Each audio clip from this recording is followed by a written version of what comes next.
Hello everyone, how's everybody doing? I hope you're doing fine. Today we're going to continue with a subject I began the other day, and which is extinction. And what can we say? Um, there's been a lot of ideas about extinction for a long time. This is not a recent subject. You know, in the Bible, they talk about the four horsemen of the apocalypse. You know, like something like this. And these were going to generate or create or trigger extinction. You got pestilence, famine, war, and conquest. Okay, the four horses. And you know, we've come a long ways since then. I mean, these people didn't know about past species. They didn't know about the dinosaurs, not in the days of Christ. And so they came up with little fairy tales, little stories. In fact, they had one before that already, and that was the 40 days and 40 nights that it rained. Killed everyone, according to God, except one family that he saved, unfortunately, because supposedly we all descend from that family, Noah and his family. And Noah had tainted blood. You know, he inherited the blood from Adam, who committed original sin or primordial sin. I mean, you would think that God would have been a little smarter and started all over again, his experiment. The first one failed, so let's do another one. No, he kept going with that. And the question is, how is God going to kill us next time?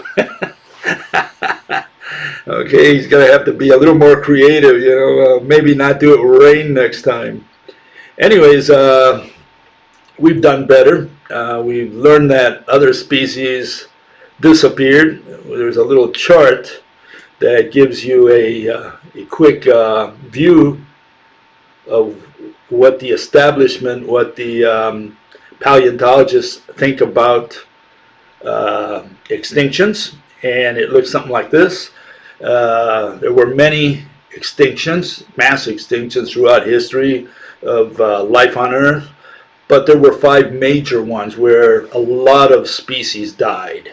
And those were the Ordovician, Devonian, Permian, Triassic, and Cretaceous. One theory or one speculation is that we are now in the 6th mass extinction, because we see lots of animals dying around us. You know, there were probably 1 million lions at the beginning of the Christian era in the world. This is an estimate, just out of nowhere, but there were lots. About 50, 60 years ago, there were only about 150,000, and today there's only 35,000. So something's happening to the lion world, and that's just one example. There are other animals which are on their way out. Yeah, we talk about all these endangered species that are out there. Some even died within our modern era. You've got the the Australian the tiger? What is it, the I forgot the name, but a little marsupial who looked like a fox, you know, like a little wolf or whatever. And he's gone. He died, I think the last one died in 1936 or thereabouts.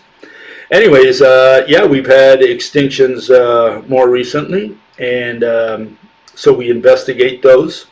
People come up with theories, and what's interesting about the theories we have nowadays, they don't match what people had 2,000 years ago. You know, these people talked about what pestilence, war, famine, conquest, okay? And hardly any of those show up these days. I mean, here you have a notion that I put forth the other day. We have the Cretaceous asteroid strike. We have the Permian volcanoes, the Ordovician gamma rays. Okay, these are the ideas we have of extinction these days, and none of these, the people 2,000 years ago wouldn't have even proposed anything like this. Okay, this is all modern. So people don't talk about these theories or these ideas that our ancestors had like 2,000 years ago. In fact, here's a list. This comes out of the Wikipedia of what people believe, or really what most people believe, but what the paleontologists believe, or the enthusiasts, the futuristics, whoever they are. This is what they think are the possible scenarios for the extinction of man. And the first two you see there, pandemic, viruses, bacteria, that's pestilence, right? Nuclear or biological warfare, that's infighting. I don't know of any species that ever died out of infighting, but this is what they propose simply because we have nuclear weapons. So far we got two of the ideas that we find in the Bible, with the four horsemen, pestilence and war, right? Then you have new ones, which nobody ever thought about in the old days, climate change, population decline, habitat threats, okay? Those are new. Then you have the catastrophes. They wouldn't have thought about that because they didn't know about dinosaurs and so on. You have geological disasters, cosmological disasters. Sun's brightness causes Earth oceans to evaporate. Okay, that's going to be in a few billion years probably, or maybe 100 million years, I think is the date for that. Then you got the sun engulfing the Earth. That's probably going to kill us 7 to 8 billion years down the road. Okay, and hopefully a lot of people think, well, we'll be out of this solar system by then, so maybe it won't affect us. Okay. Uncontrolled nanotechnology destroys the Earth's ecosystems, and creation of a micro black hole. I wonder where that one came from. They want to create a black hole, at CERN. They accelerate particle and create a black hole. Absolutely great. Zero-dimensional thing that destroys that. That's better than spirits. And then you have, the conquest one, I guess, invasion by militarily superior ET aliens, post-humans that replace us. They're smarter and tougher than we are, so they don't need us anymore. And, super intelligent entity that annihilates the human race, something similar. What's conspicuously missing from the list is famine. That's the one we had with four horsemen. Well, the others are more or less represented. You have pestilence, war, and conquest. Where's famine? That's not going to kill us. Nobody even thinks of famine, of food. I mean, you go to the supermarket every day and there's all the food you want. It's unlimited. How does it get on the shelf? We don't even know. By magic, It's like the light that you receive or the water you receive in your house. No one has any idea how that gets there. Nobody cares. It's like, oh yeah, I turn the faucet on and the water comes out.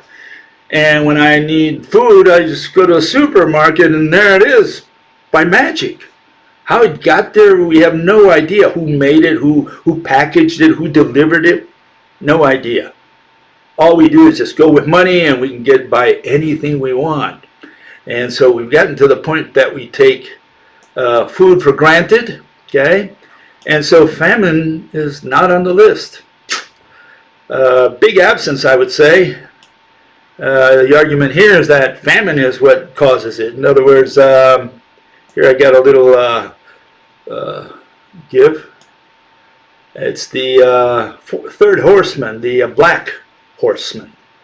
And if you're wondering why he's carrying that scale, it's because they used to weigh grains and bread with scales. It was sold by the pound or the kilogram long time ago. Probably had different measures. So yeah, that's the guy that's going to kill us. It's going to be starvation. It's the third horseman. That's what we say here, okay? And of course, a lot of people say, you're crazy, Bill. I do want to put on record, that 99% of the people do not agree with this theory. They do not subscribe to this theory, okay? So if If you think this is not right, you can leave right now. You know, I mean, what can I do? All I can do is explain my theory to you, explain the mechanism, and I'm going to argue for it. So if you want to argue, hey, bring it on. Let's see what you got. Okay. Anyways, that's what I propose. Here is another vision of that. It's the overturning of the ecological pyramid. We have the many chasing the few. Okay. A healthy pyramid is the one you see on the left. There's a 10-to-1 ratio between trophic levels. You have pretty much a ratio of 10-to-1 from primary production to herbivores, and there's another 10-to-1 ratio between herbivores and carnivores, okay, predators. And what happens towards the end, it inverts. You have the inversion of the ecological pyramid. You have the primary production has practically disappeared. And so not only do the herbivores, you know, they can't find niches in which to create new species, but also the quantity of food available to them is lower. And that goes also for, you know, the predators and carnivores, etc. Okay. Any evidence of this? This is going to be evidence now, okay, just so you know. What does evidence belong to? It belongs to religion, okay? Anyways, it's not that I pulled it out of nowhere here. Here's one example, one instance in which apparently it was true, and that's the Cretaceous extinction. It wasn't caused by an asteroid, comet, or meteor, or whatever. No, it had nothing to do with it. The plants were already being displaced by the angiosperms. Which plants? The old plants, the ferns and the conifers. Those were being squashed out of the earth by the newcomers, the vibrant angiosperms. Okay, so the gymnosperms and the ginkgos, conifers in general, they were disappearing. They practically disappeared. Okay, especially the ones that probably the long necks ate towards the end, and there weren't too many long necks in the Cretaceous, but you also had, you know, other animals such as, you know, the Triceratopses and well, different kinds of animals that ate all these foods. When the conifers disappeared, especially the ginkgos and gymnosperms, the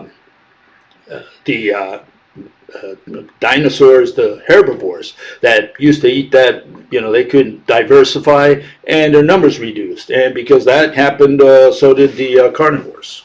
Okay, so that's going to be my notion of how extinction proceeded.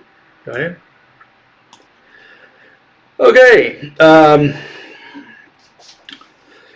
There are certain things that we aren't able to do. You know, here I have some things that God can't do. You know, God's all-powerful, all-knowing, and, you know, God has a problem, you know, lifting a stone that he can't lift. This was discovered by some philosophers in the past, okay? And God can't square the circle or circle the square, okay? He's got problems with all those kinds of things. In fact, God has enough on his hands just trying to exist. He's fading away year by year, you know. He's disappearing. And there are many things that humans can't do. And here's a summary of those things. These are some of the things that I propose humans are not able to do despite their intelligence, their technology, and their ability to see the future, foresight, okay, in advance. We can't have babies anymore, okay? Babies are out. And, you know, women think that they have free will. Well, they better think again. They don't. Deterministic processes make it impossible to have babies. And the main process there is the transition from the country to the cities. That's what happened. In the last 50 years, more than that really in the advanced nations, but in the underdeveloped nations, That process is still going on, where everybody's moving from the country to the cities. The cities are becoming swelled, and the country is being left to agricultural corporations, which produce the food that feeds the cities. And that's the new mode on a general scale all over the earth. When you come into the city, you can't have babies anymore. That's got nothing to do, or little to do, if anything, with NGOs, these non-government organizations that go there and coach women not to have babies, to have fewer babies or whatever. That's secondary. The main problem there is, or the main culprit for why we're not having babies, is the transition from the country to the city. Can't have 10 babies in an apartment, period. Okay? You can't eliminate the wealth pyramid. We're always going to have rich, middle class, poor. There's going to be that pyramid, and nothing will change that. Now, a lot of people, I was a communist for many years. I thought we could change that. I learned the hard way, it's not going to change. And, there were revolutions. You had Lenin's revolution in 1917. And even before that, you had the French Revolution, where they killed the kings 100 years earlier, and what happened? Well, a new class of people came in there. They became the rich. They became the new kings. That's all that happened. So revolution only brings new people to power. That's all it does. It doesn't change the overall structure. Even in so-called communist countries like Cuba and North Korea, you have the pyramid. Guy at the top, he's got a limousine. The guy at the bottom, he barely has enough to eat. That's everywhere. No one on the planet, no country on the planet lives any differently. Okay, increasing genetic diversity, we have no way of doing that. Some people think, in fact, there are some. The other day there was an article about a Chinese who's been tailoring or tinkering with genetic, trying to change the genetics of babies. Some people say it's unethical to do that. Well, that's another story, right? But the issue is, can we do it? Is it physically possible? And I don't see any possibility of that. What they're trying to do is create genetics in such a way that it can withstand diseases. That's the primary focus of that process. I'm not even sure the goal is right, because we don't die of diseases these days. What we die is of old age. The age of diseases has gone by. So even if we did, but I don't even think it's possible. Genetic diversity will continue to disappear in the human race. We already have very little genetic diversity. We're all clones of each other. If you take the DNA of your DNA and compare it against just about any other person on Earth, we're all the same, pretty much. Very little difference between us. 8 billion people, very little difference. We can't avoid growing old. We can't avoid dying individually, right? We can't do anything about overturning the population pyramid, which has been overturning since 1963. Last time we had 2.3 growth rate on global. This is for the whole world. Today it stands at 1, and by mid-century it's going to be at 0. Okay, and someone clarified that doesn't mean we're not going to have babies. No, you're right, and I guess I misspoke last time. I want to clarify that. I'm not saying we're not going to have babies. I'm saying, one person is born, one person dies, so the population stays stable. At least for a few minutes. I think it's going to drop after that. It's never going to go up. It's never going to stay stable. It's going to go down. And that's if we ever reach 2050. I doubt that very much anyways.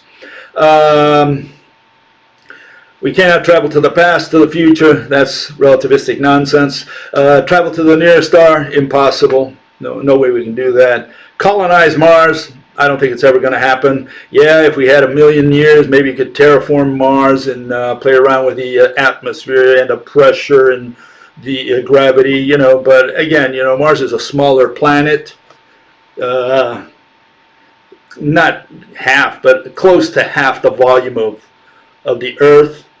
And even if we could terraform and fill it with water and have breathing air, we would have the problem with gravity, because being a smaller planet, it would hold less air.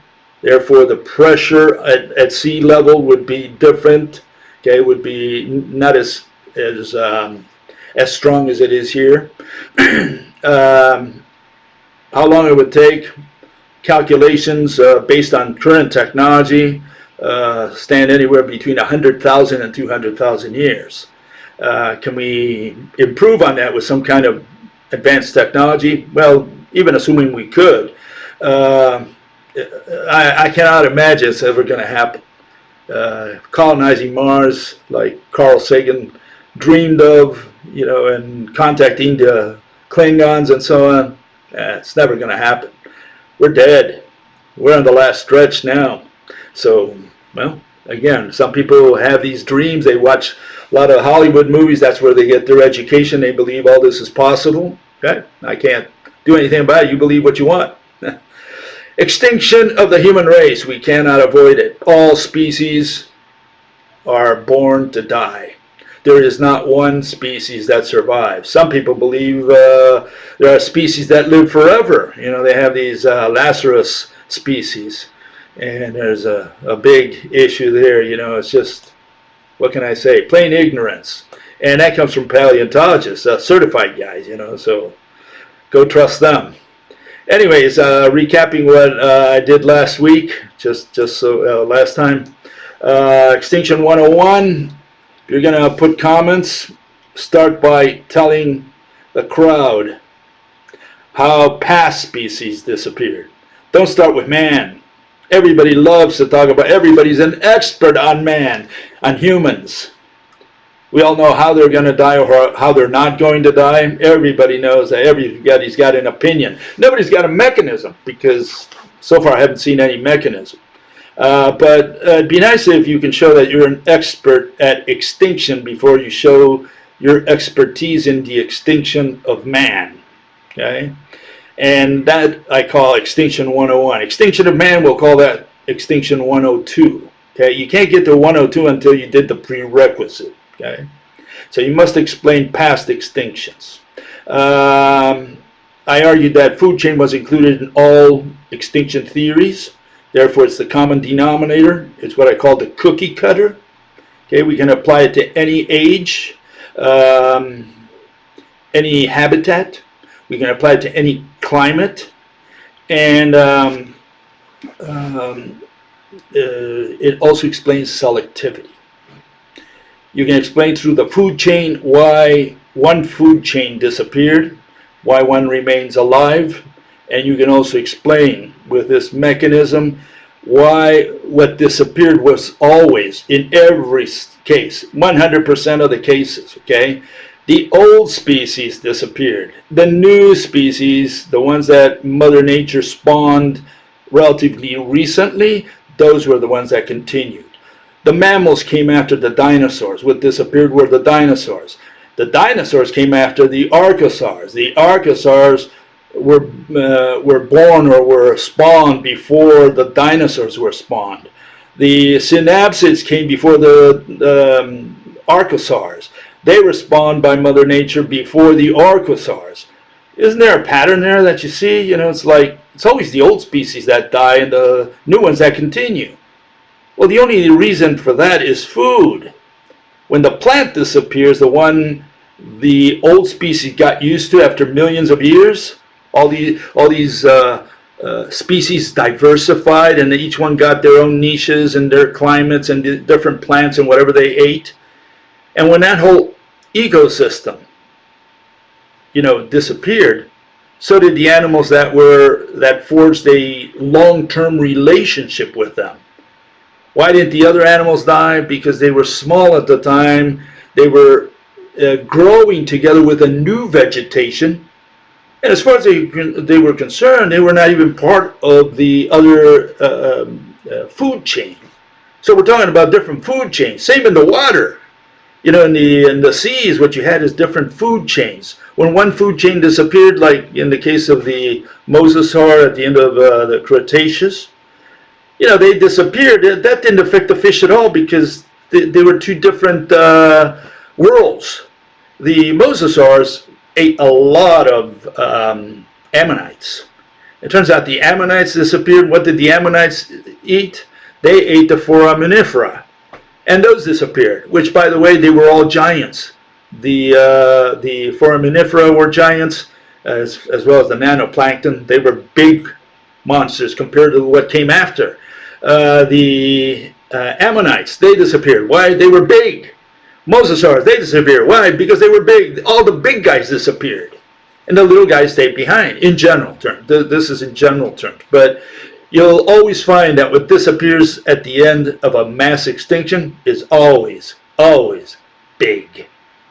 Bigness represents that this animal not only was king of the planet at the time or ruled his niches, etc., but he forged a long-term relationship with the plants and was able to grow according to what is known as Cope's law, the fact that animals over time grow bigger and bigger and bigger. We are bigger. You know, you've seen the little picture of the little monkey, then a bigger, bigger, bigger until it comes to man, right?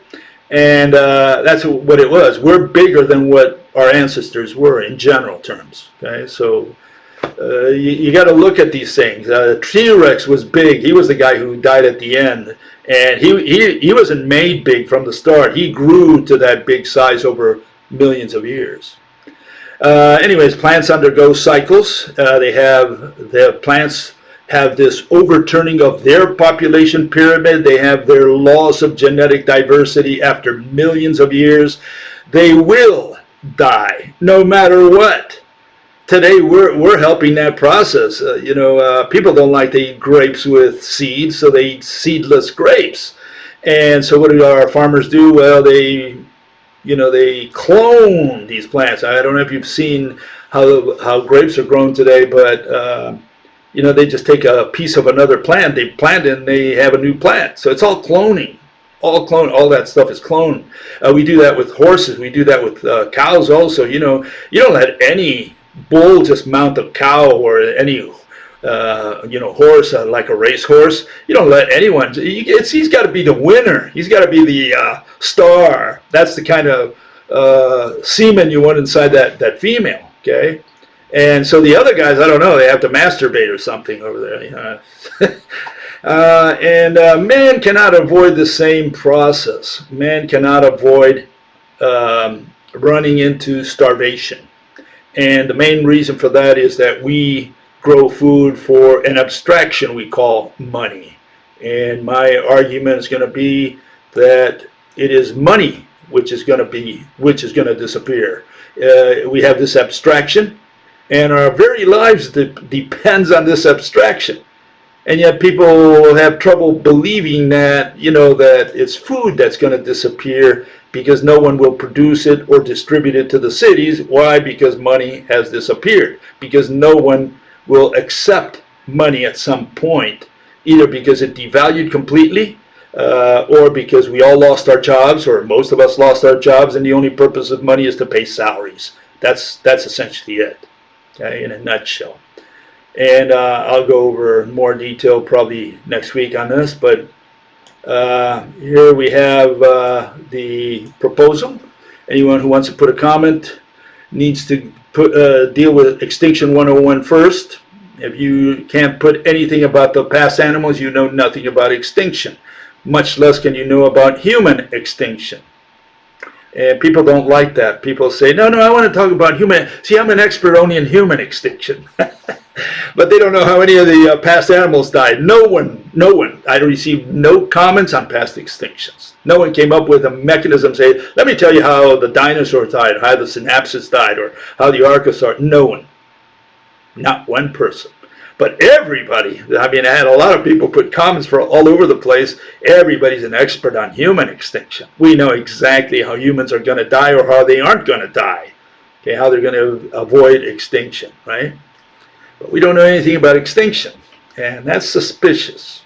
Okay, once you did that, well, then you got to tell me how humans will, if humans will ever die. Are we going to live forever? Some people believe we're going to live forever. Others say no, but they can't come up with a foolproof mechanism. If you can't come up with a foolproof mechanism, you cannot say that we will die, that we will become extinct. You have to believe, like the other guys, that we will live forever. because you don't have a mechanism. Okay? So again, those are the questions you got to answer. Will humans ever die? And if so, okay, if we will die, you got to have a foolproof mechanism for extinction. And if you say that we won't die, you're not off the hook. You still have to come up and say how we will avoid extinction, especially if you can tell us first, Extinction 101, how the animals in the past died. Because if you don't know how the animals in the past died, and you say, well, I don't know that, I don't care because it's irrelevant, well then, and then you can't tell, and then you say, well, and we won't become extinct. Well, then you eluded the question. That's what you did. You weren't able to tell the crowd, the audience there, how the animals in the past disappeared. You cannot project that onto man. You just have an opinion. That's all you have. You don't have a mechanism, okay, of avoidance or of extinction.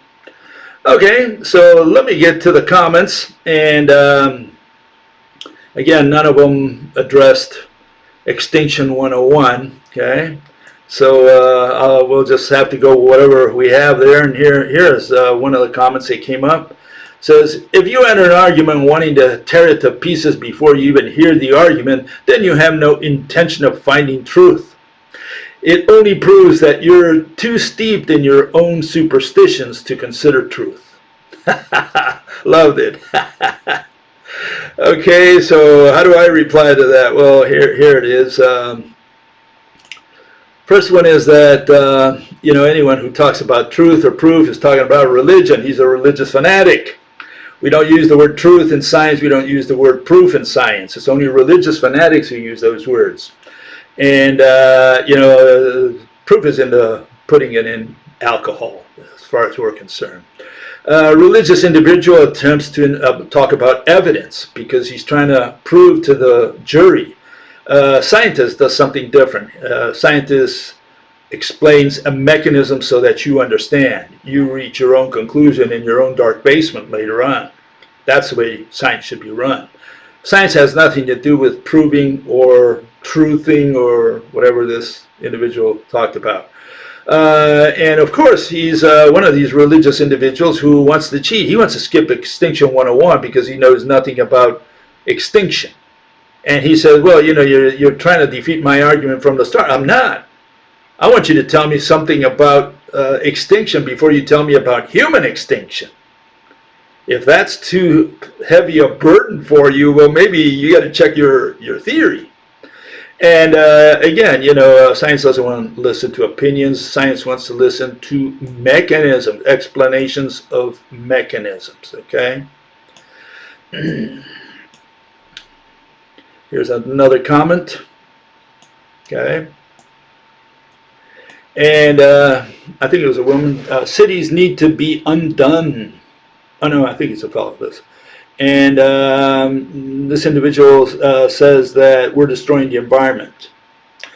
Well, I can say, first of all, we cannot undo cities. We're not going to go back in time. We're not going to go back to agriculture. We're not going to go back to hunter-gathering. We're not going to go to manufacturing back again.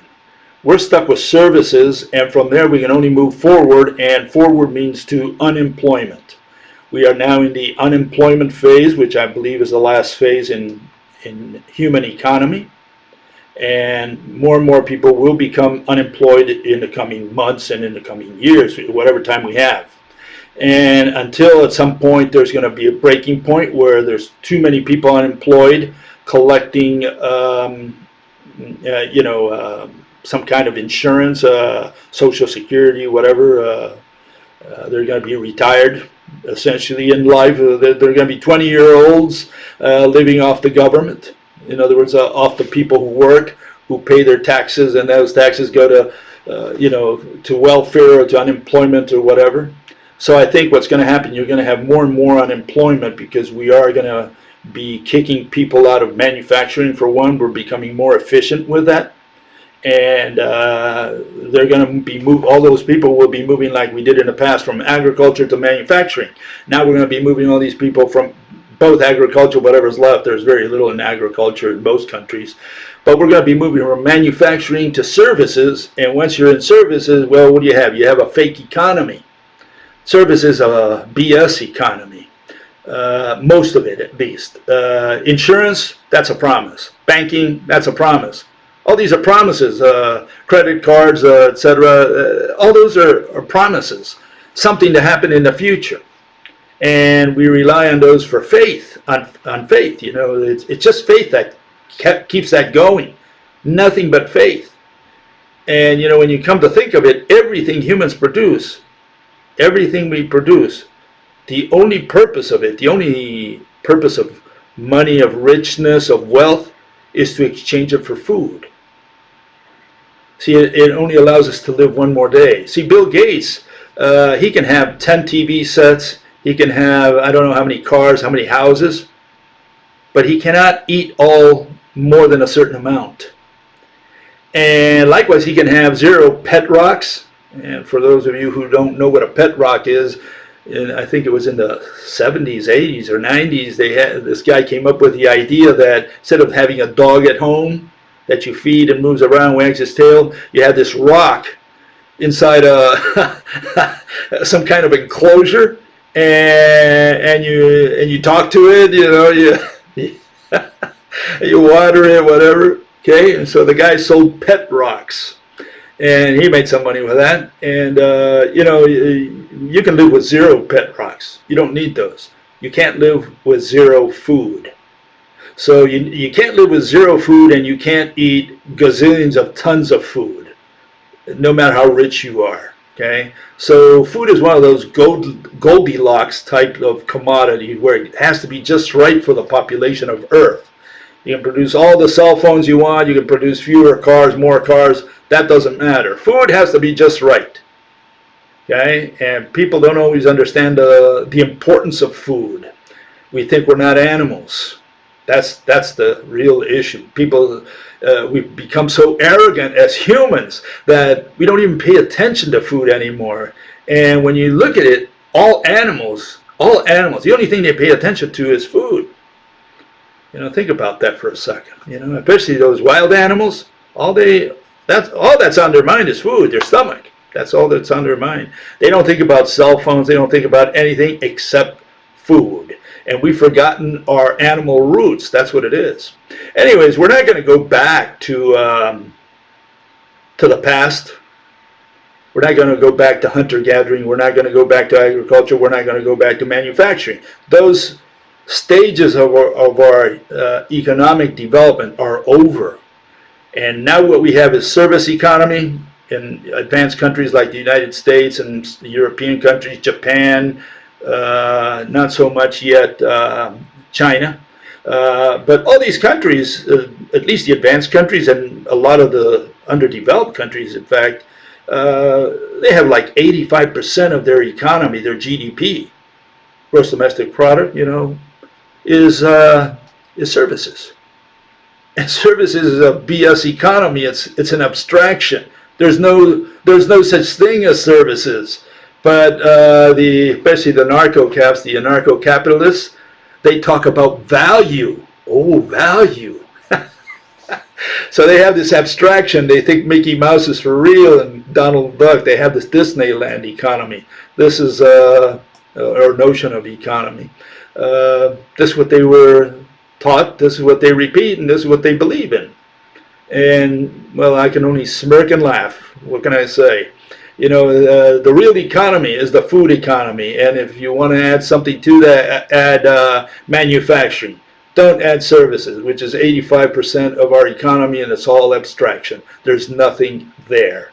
The day the Martians come and find us all dead, they will find the food that we may have left behind, maybe the fields, you know, with some plants there. They'll find the highways, they'll find the houses, they'll find the cars, they'll find our cell phones. They will not find a single service. Services disappear overnight. Okay. Anyways, this is my answer to that. Extinction is guaranteed. Okay? Humans cannot avoid extinction. Okay? Illuminati, some people talk about those, the New World Order. Nonsense. Got nothing to do with it. The rich people can't avoid it either. In fact, when the caca hits the fan, okay, the rich people won't be able to escape what's coming. They won't be able to pay their employees with anything except food. Food will be the only thing of value at that point. And the slave, the worker, whatever you want to call it, the proletarian, he will have no reason to have allegiance to the rich man anymore. So this notion that the rich are going to corral humans into pig pens or whatever, chicken coos, it's just too much Hollywood movies. That's what it is. That's where these people get their education. Politicians, economists, preachers, priests, civic leaders, they can't do anything about extinction either. Extinction is guaranteed. It was programmed into our species, just like in any other species, from the moment Mother Nature spawned us. Okay, and she programs it into it. Species die alone in a background extinction and die in mass in a die with other similar species. Like in this case, it's going to be all the mammals. We die all together, all as good buddies. Okay, and here you have Mother Nature spawning man and other animals. And when she spawns them, she's already programming extinction in these new species that she puts out. Okay. Okay. So, here's another comment. Okay. Person asks, when is it going to happen? And also says whether we can turn it into a background extinction. Background extinction is different than a mass extinction. It's like some people say, well, why do we have to have a single mechanism of extinction? Why can't we have 10 different mechanisms of extinction? So we do the Cretaceous, we'll do it with an asteroid. How's that for an idea? And then we go to Permian, well, we can do that one with volcanoes. How's that? And the Ordovician, we'll do it with a zap, gamma ray from a supernova. Well, that's like saying that Mother Nature does gravity in 10 different ways. She does gravity over here, she does it with particles. And over there, near the black hole, she does it with gravity waves. And then over there, she does it with warp space. And when she sees bgaede, well, she does it with ropes. So she's got all these different mechanisms for gravity. No, just like she does gravity in one way and one way only, whichever way that is, likewise she does extinction with only one way and one way only, mass extinction. Now you might say, well, background extinction, like this lady put here, background extinction is different, but that's like comparing magnetism versus gravity. Magnetism is not the same process as gravity, or electricity is not the same process as gravity. And so a background extinction is to a mass extinction like magnetism is to gravity. They have different mechanisms, okay? Species die all alone when it becomes old, an old species. And what is an old species? It's a species that first lost its genetic diversity and its population pyramid overturned. In other words, they became older and more of the population became ever more older, and there were fewer and fewer new children, which is what's happening to us, by the way. Fortunately for us, we're never going to see that because a mass extinction is going to take place before a background extinction. Okay, so no, it's not going to happen through a background extinction. The last of a species like the T-Rex, long line from a dynasty, dies in a mass extinction, not in a background extinction. And we are the last of the hominins, hominins, and the last ones die in a mass extinction when they're the rulers of the planet. We're the rulers, okay, so that's the point.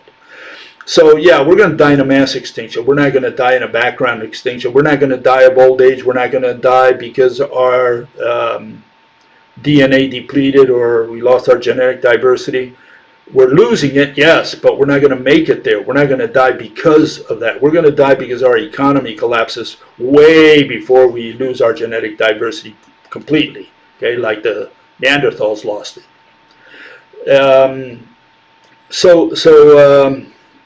Yeah, she says, when is it going to happen?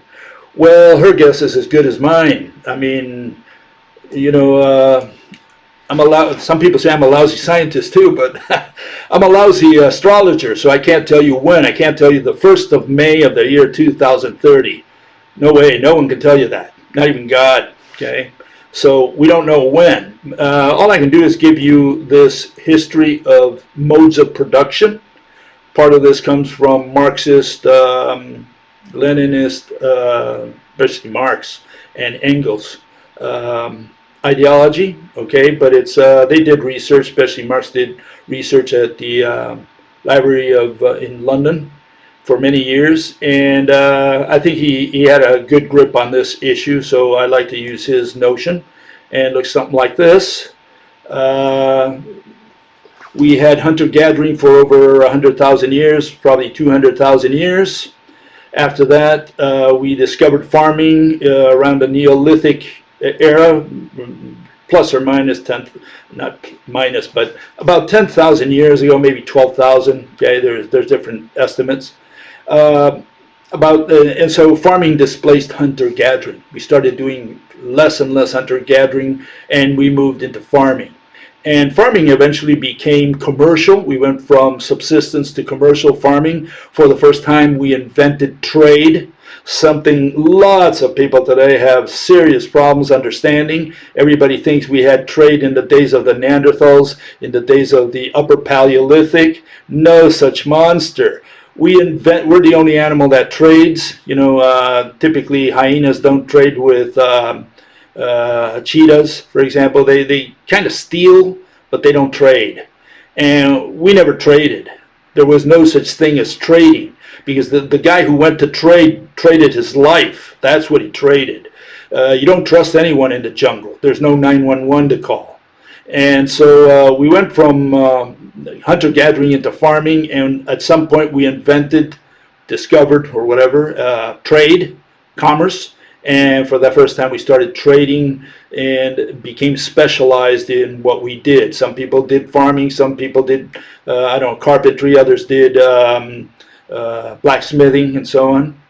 And eventually, about 300 years ago, manufacturing started pushing aside farming. We became more efficient in our farms, and people started leaving the farms and going into the cities and working in manufacturing, in industry. And this past century, 20th century, especially after World War II, in fact, during World War II especially, that's what supposedly got us out of the mess, out of the unemployment. And because of World War II and what came after, we started going into services. And what was left behind was manufacturing, and agriculture practically disappeared. Today, it's in an advanced country like the United States, it goes anywhere from 1% to 2%, and that's including forestry and other stuff that they include under what is known as agriculture. Not only is labor 1% to 2%, but agriculture is also about 1% to 2% of GDP. On the other hand, manufacturing is still maybe anywhere between 10 and 15%. And services, which is the nonsense economy, anyone who does services is out of a job essentially. He has no job.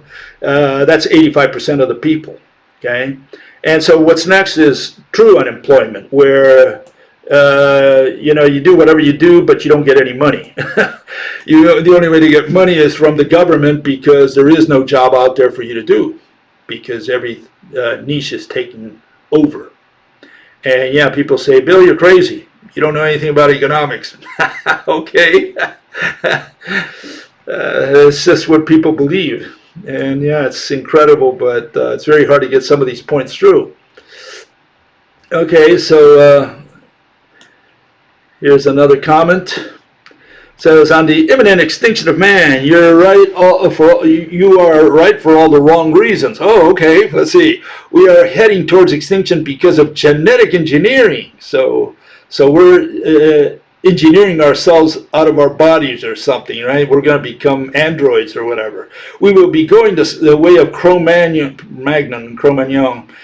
man, genetically surpassed eventually by the next human hybrid. This guy believes that Cro-Magnon disappeared because somehow he lost his genetic diversity. And that's nonsense, just pure ignorance. And so he believes the same thing, that somehow we're going to be we're going to do some genetic engineering on our bodies, and we're going to disappear as a consequence of that. As far as the animals in the past were concerned, mass extinctions, they never disappeared because of genetic engineering, and that's why it's important to do Extinction 101. You got to tell me how the animals in the past disappeared, because we're going to disappear in the same way, because Mother Nature doesn't do extinction in 10 different ways. And that's what people can't get through their thick skulls. There's only one mechanism for mass extinction, one and one only, and that's why you got to show me what how the animals disappeared in the past. You got to have an extinction theory. Otherwise, you can't talk about extinction. Don't tell me what's going to happen to man if you don't know what happened to the animals. You don't have a theory. You have nothing to provide. You don't have a mechanism. You have nothing to share. All you have is your opinion. And your opinion is worth as much as this guy's. I mean, what does he know about extinction of the animals? Nothing. And so he believes there will be hybrids 3,000 years from now. Maybe, maybe not. Yeah, whatever. I mean, this is the type of comment I get. I get comments of people who just want to tell you their beliefs. And you don't have any meat in there. There's no mechanism to share. People don't share mechanisms because they don't have the brains to create mechanisms. They do not put any gray matter into it. They just read and they watch a movie and they say, oh, I know, humans are going to die this way or that way. They just get an opinion. They never look into these things. They never do research. Okay, and that's very frustrating, because it's like talking to a wall. Here are the typical arguments that people usually raise.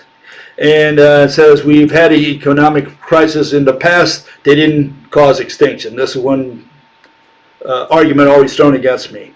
Man has intelligence, technology, foresight. He can solve any problem. People have this notion that man can solve anything, any problem that comes his way, because he's got intelligence.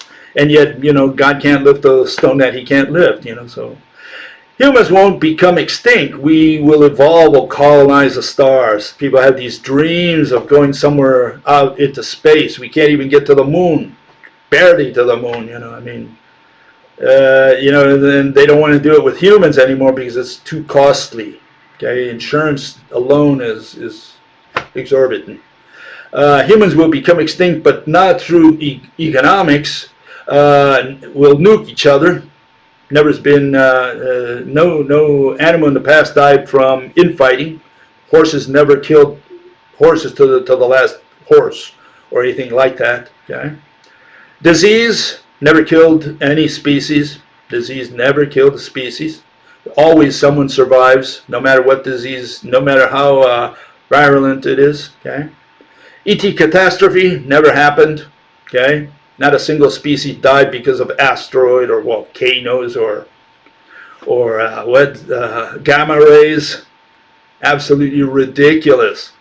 And the main point there is that they cannot explain selectivity, and they never will. And so they have to invent one mechanism for each species, for each habitat. How did the animals in underwater die? Well, the acidity, we had some acid rain. And how did the other guys die? Well, that was heat and fire. And the other, well, they were drowned. The water flooded the land. So they have to have one mechanism per species, per habitat. And Mother Nature doesn't work that way. See, because then it means that they're relying on a whole bunch of coincidences. a bunch of processes just happening at the same time, distinct processes. So they have to do this because they can't explain the only thing an extinction theory has to explain, which is selectivity. And with food, you can explain that very easily. In fact, it's the only one that can explain it.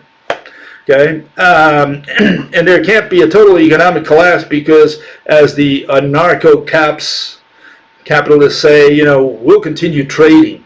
All they can say is trade, trade. They never can get away from trade. They think everything's trade. And you can't get the word trade out of their mouth because that's what they've been brainwashed with. They can only use the word trade. We'll be trading and trading and trading forever for the next million years. My God, what can I say? And you can't get them to reason that trade is dead. There won't be any trade in the future. When the whole economy collapses, you're not going to be trading your cell phone for a banana. Okay, the guy who's got a banana, he's going to live a little longer than you because he's got something to eat, and you have nothing to eat, so you will not be trading anything. So those people who think they're going to be trading with their neighbor, you come with your cell phone to trade, and he comes with a gun and takes it away from you. I mean, it's just that simple. There's no 911 when the whole thing collapses, and people don't understand. People are so it's just unbelievable. I just can't believe how people reason or don't. No, there won't be any trade. Anyone talking about trade has to go see a psychiatrist. Okay, so yeah, and so here's the humor at the end. We have the comedy hour. We have an individual who says he's been 20 years researching extinction, just like Bill.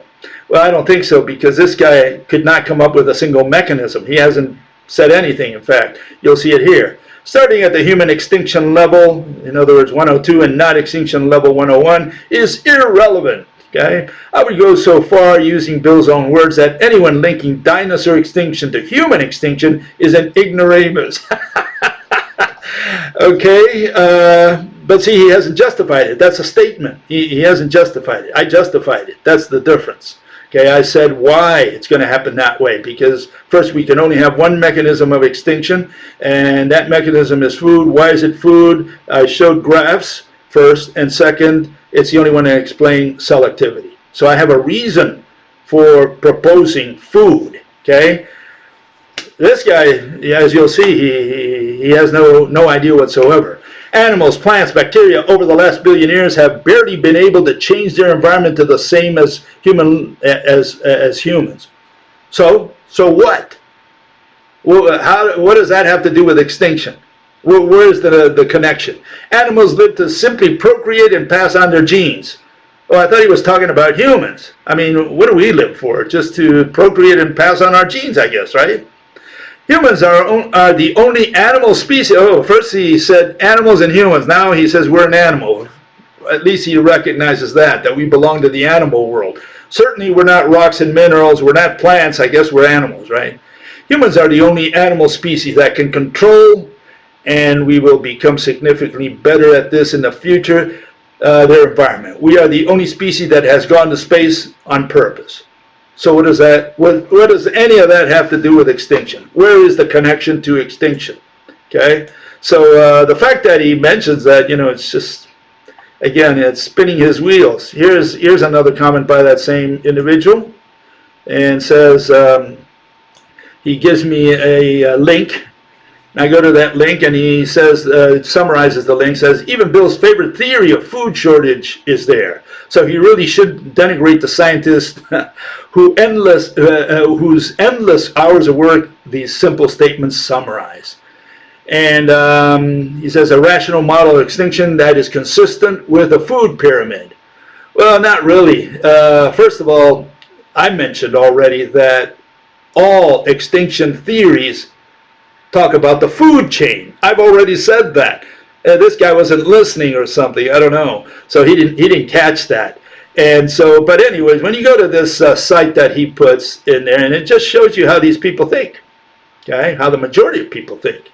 So this is what you find in that site. It says, many theories have been suggested for the extinction of dinosaurs. Some of these have dealt with toxic volcanic gases and dust, asteroid impact, food shortage, mentions food shortage, climate change, okay? What do you find in the entire site about food shortage? Just this statement. This is all you'll find. Perhaps a dramatic change interrupted by the weather patterns or destroyed the food of the dinosaurs. Factors that could cause a sudden change would be what? Asteroid, meteor, a meteorite, comet. So what this fella missed, and what most people miss, is the why. What caused the plants to disappear, the food to disappear? It just went from one ear into the other because there was nothing to stop it in between this guy's head. That's why he said that. He's rambling nonsense because he doesn't understand what I said. Okay, so he's putting words in my mouth. And what can I say? You know, it's one of the big problems I have. People not understanding the theory because they don't even stop in long enough to understand it. They just see it superficially continue. So what else does this individual say in here? He shows, you know, how much he understood of the theory. He says, and remember, this guy says he studied 20 years or research or is interested for 20 years in the subject matter. Birth rate is declining, so is death rate, Bill. The average global birth rate was 18.5, blah, blah, blah. In 2016, the death rate was la, la, la. Net equal 10.7. Population increased. Well, we know the population is increasing. He missed the point altogether, and for a guy who supposedly looked at this for 20 years, you wonder how he missed this.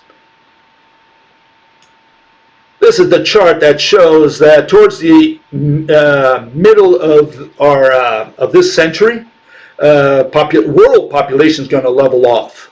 In other words, we will not continue to increase. Why? Because the birth rate is declining little by little, and the death rate is still increasing now, but not after the hump. After the hump, the death rate will not overcome the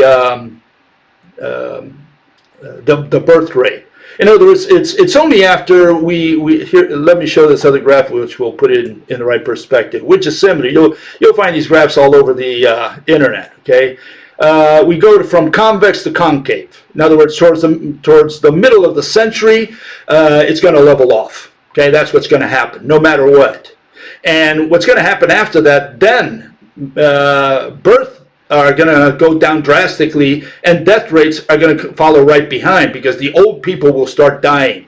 Okay, so both will go down, but the birth rate will go down much faster because essentially no one will have children. That's why. So the birth rate is going to go negative. In other words, there will be children born, but one every, it'll be like Halley's Comet, once every 75 years or whatever. It's going to be a very rare occurrence. And the last one shows, for total comedy, it shows what this guy understood here, okay? Let's see if I can put myself in there. He says, so what is Bill saying? Let's see, what am I saying? Let's see what he understood. My interpretation and how it actually is similar to what many scientists are saying. Oh, is that so? I'm saying the same thing as all other scientists. I'm saying that what I'm saying, I'm the first guy ever to say it in the last 10,000 years. This guy says I'm saying the same thing as everybody else. So one of those two has to be wrong for sure, okay? So what is this guy saying? He's saying that this is what I say, okay? He says that I'm saying meteor or volcano, some external factor causes a dramatic climate change event. Absolutely not. No external factor, no climate change. Only this girl, the Norwegian girl, she's the only one that talks about climate change. Rational people don't talk about climate change, not because it's not happening, but because it has nothing to do with nothing, with extinction, with nothing. So don't worry ever again about climate change. You'll never see anything related to climate change. That's only for politics. Okay, so this fellow is brainwashed so much with climate change, so he thinks that somehow this external factor will cause, as he says next, the disappearance of plants. So he said this affects plant photosynthesis. Never did I mention photosynthesis. So where he got this, I don't know. He's putting words in my mouth. Some plants start dying out, other plants take over, some herbivores start dying out. This leads, absolutely not, okay? This, I don't say this, but this is what, these are the words he's putting in my mouth. This leads to some predators dying out. It just so happens that the some in this case were the dinosaurs because they were the least able to adapt. Never did I talk about adaptation. I rail against adaptation, photosynthesis, external factor, climate change. I argue completely against each one of those issues that this guy is raising. So obviously he didn't understand squat. And I'm wondering how many other people out there have the same notion. I mean, I keep telling people that, you know, that these things have nothing to do with extinction. They keep bringing them back like, you know, this is what I said. So I don't know what they're understanding. And if the number of predators reaches a minimum number, they will eventually become extinct. Absolutely not. That's not what I say at all. None of this is what I say at all. And so this was really more comedy than I'm saying, you know, how could he misunderstand everything? He didn't catch one. And of course, in none of his writings did he propose an extinction of the animals. In fact, in one of the comments, I may have missed it here, he mentions that he doesn't know by what processes the experts or what mechanisms the experts propose for the extinction of some of the animals in the past. He says that he's been researching for 20 years, but he says he doesn't understand what mechanisms cause the extinction. Of course he doesn't. That's why he wants to skip over Extinction 101, and that's why he says it's irrelevant to us humans because what? We will never become extinct. That's what he says. Well, you know, I mean, a lot of people think like him. They think that we won't become extinct ever again. That's up to each individual to decide for himself. I think not only we will become extinct, but very soon, extremely soon. And why? Because our economy can't sustain for much longer. You know, and that's the reason I think, you know, we don't have too much time to go. But again, that's a gut feeling. This lady asked, you know, how soon will it happen? How much time do we have? And I can give you a rule of thumb to work on in your mind for your own enjoyment if you have nothing to do. And it goes something like this. If all the heads of state today, you know, you get Merkel, you get Trump, you get Johnson, Chinese guy, Putin, South American guy, African guy, you know, the heads of state in one place. Okay, listen to this. And they all work towards the destruction of the economy. They put their heads together. How can we destroy the economy on purpose? Let's commit suicide. How fast can we do it? Sometimes you think that that's what they're actually doing. Let's say they put their heads together to try to destroy the world through the economy. Well, that could happen as quick as today. So, you know, that the starting point. It would take a few weeks for all of us to die, but they could screw up the economy so badly if they put their heads together, they work on it hard enough, and they have all these other people working with them, they can destroy the economy today, and, you know, we would be dead within maybe 1 or 2 years, all of us.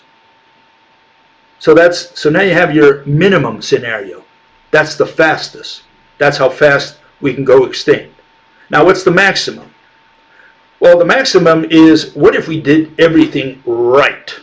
Run our economy perfectly well from here on down, using computers, whatever, you know, whatever. We have the eyes of God, the knowledge of God, and this is what we implement on earth. We implement a perfect system, whatever that system is.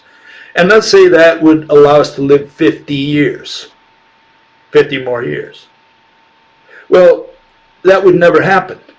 It would never happen because the way humans work is that intelligence is trumped by interest. Interest trumps intelligence. You know, for example, what if the solution were communism? Just to give an example. And the rich would say, well, no, I don't like communism. I'm going to oppose it.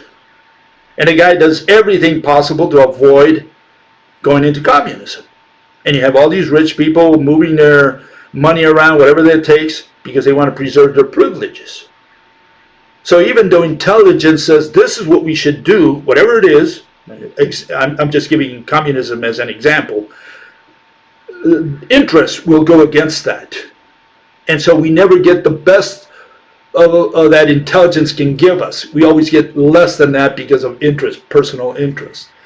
So those are the rule of thumbs that you can use to get to apply to whatever notion of extinction that you have for humans. All I can tell you is, we will die because of food, because that's the mechanism Mother Nature used in the past. She uses it with all species, and we are a species. We are an animal. People don't believe that, but unfortunately, we are animals. We poop, we eat, we sleep, just like any other animal. And I know this is news to you, but yeah, we belong to the animal world.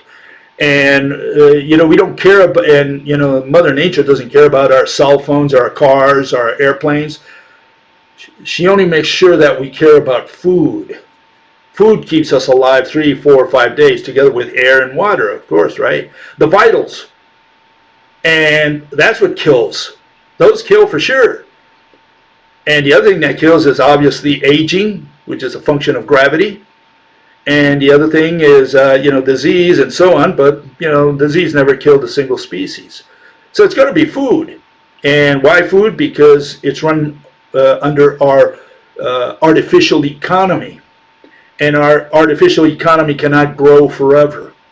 And there's a famous saying, grow or die. We will die. Okay, we'll see you next time. I'll look at some of the questions that people put up there, and we'll see if we can address them the following, Sunday. So we'll see you then. Bye-bye.